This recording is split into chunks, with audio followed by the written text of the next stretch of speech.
dapat petunjuknya teman-teman tentang pulung atau wahyu keprabon atau wahyu kepemimpinan.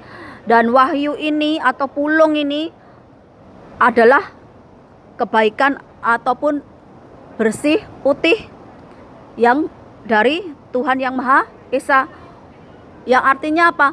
Yang mendapatkan pulung atau wahyu ini orangnya benar-benar putih hatinya. Yang artinya apa?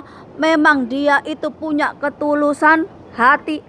Orang-orang yang punya ketulusan hati ini biasanya dari hidupnya itu berawal dari bawah.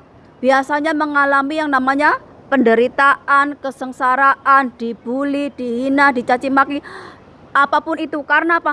Karena mendapatkan pulung ataupun wahyu dari Tuhan itu nggak bisa dibeli ataupun nggak bisa diwariskan ataupun nggak bisa dikasihkan. Karena apa? Karena ini hak prerogatif dari Tuhan Yang Maha Esa. Jadi kalau ada orang yang bisa mendapatkan kekuasaan dengan cara-cara yang nggak halal ataupun dengan cara-cara yang keji, itu berarti bukan karena pulung, tapi karena dia ikut iblis atau setan. Karena apa? Karena dia mendapatkan kekuasaan dengan cara yang tidak halal. Segala sesuatu yang diawali dengan tidak baik maka akan mendatangkan hal-hal yang tidak baik juga. Sama seperti kalau kamu memilih jadi orang jahat, maka yang kamu tarik juga orang-orang yang jahat. Masalah-masalah juga yang datang. Karena apa? Karena itu udah hukum alam.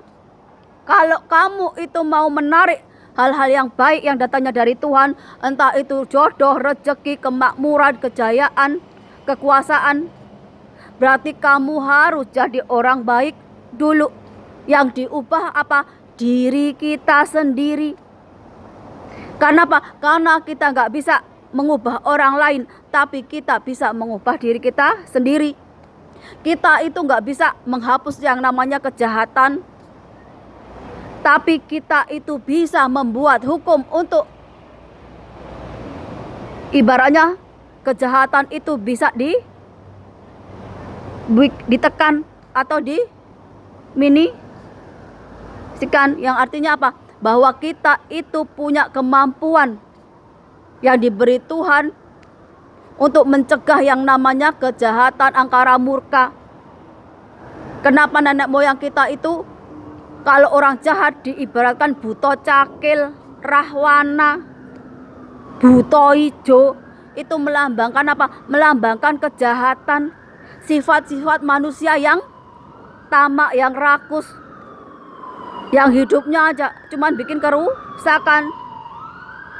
Jadi nenek moyang kita itu melambangkan orang-orang jahat itu ya dengan yang menakutkan seperti buto cakil, rahwana. Itu kalau nenek moyang kita mengabarkan bahwa itu orang jahat, orang nggak baik. Kalau kita mau jadi orang baik ya berarti kita itu harus nyontoh seperti Rama atau seperti Empu Resi dan sebagainya. Kenapa? Karena itu melambangkan kebaikan. Jadi jangan pernah berpikiran bahwa pulung wahyu ataupun yang dari Tuhan itu bisa mencampur dengan orang-orang yang jahat, orang-orang yang punya sifat tamak, sifat yang rakus. Karena apa? Karena sama aja kamu itu merendahkan Tuhan Yang Maha Esa. Kamu pikir Tuhan itu bisa disogok dengan harta, dengan tahta, dengan jabatan? Enggak seperti itu. Jadi dunia kegaiban dengan dunia nyata itu berbeda. Kalau nenek moyang leluhur kita itu udah mati, mereka bisa menjaga secara gaib ataupun bisa memberikan kita petuah. Tapi di kehidupan nyata ini kita yang menentukan, wong kita yang masih hidup. Orang mati itu nggak bakalan hidup lagi, tapi orang yang hidup seperti kita ini bisa mati. Jadi kalau kita itu mau seperti leluhur kita, ya kita berusaha sendiri. Bukan kita menjual nama leluhur-leluhur yang udah meninggal. Kenapa? Karena setiap orang itu berbeda takdirnya.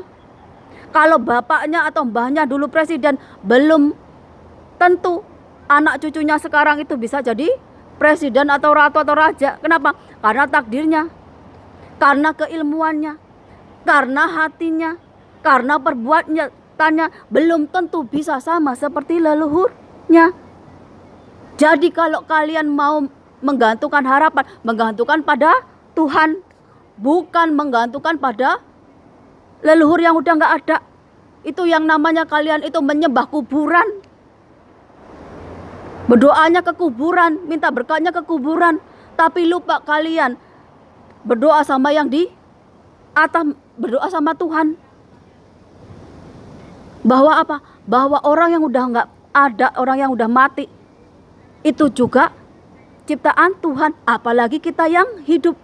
Masa kita menggantungkan harapan kita kepada orang yang udah mati, sehingga kita lupa menggantungkan hidup kita kepada Tuhan. Itu kenapa dalam Islam diajarkan jangan menyembah kuburan. Yang artinya apa? Kamu boleh mendoakan leluhurmu, tapi jangan meminta doa dari mereka atau melebihkan mereka daripada Tuhan. Yang akhirnya apa? Akidah dan keyakinanmu itu menyimpang. Ini kebanyakannya spiritual ataupun guru ataupun kiai ataupun apapun bangga dengan terah leluhurnya, tapi lupa dirinya sendiri itu belum tentu mampu seperti leluhur mereka. Jadi wahyu namanya pulung itu tergantung sama Tuhan yang Maha Esa. Sebagai kita itu yang masih hidup, bagaimana kita mau mendapatkannya? Bukan dengan cara-cara kotor. Aku kasih contoh, kalau kita merusak alam, maka alam itu yang akan mengadili kita. Alam itu yang akan menghabisi kita. Kalau kalian menebang hutan, kalian akan dikasih banjir. Kalau kelakuannya kayak angkara murka, maka kalian juga akan nanti ditenggelamkan oleh lautan seperti Nabi Nuh. Kalau kalian menentang takdir Tuhan seperti sejenis ataupun laki-laki dengan laki-laki, maka nasib kalian akan seperti kaum Nabi Lot. Karena apa? Karena itu hasil dari perbuatan kalian sendiri. Adanya gunung, adanya hutan, adanya lautan, itu bermanfaat untuk kehidupan manusia. Hidup kita ini, hidup mati kita ini tergantung sama Tuhan. Hidup kita di bumi ini tergantung dengan alam. Bukan kita malah merusak alam, menggadaikan iman kita, ataupun kita itu jadi mengikuti jejak iblis. Yang apa? Yang kita itu ahli agama, tapi kita juga ahli maksiat, ahli dalam merusak alam, ahli dalam merusak tatanan hidup manusia. Perbuatan kita, kalau kita berbuat jahat sebesar debu pun, kita akan diadili oleh perbuatan kita itu. Jadi jangan berharap, jangan berdoa kalian mendapatkan kebaikan kalau kelakuan kita itu jauh dari yang namanya kebaikan. Kalau hidup kita seperti iblis, setan ataupun buto cakil,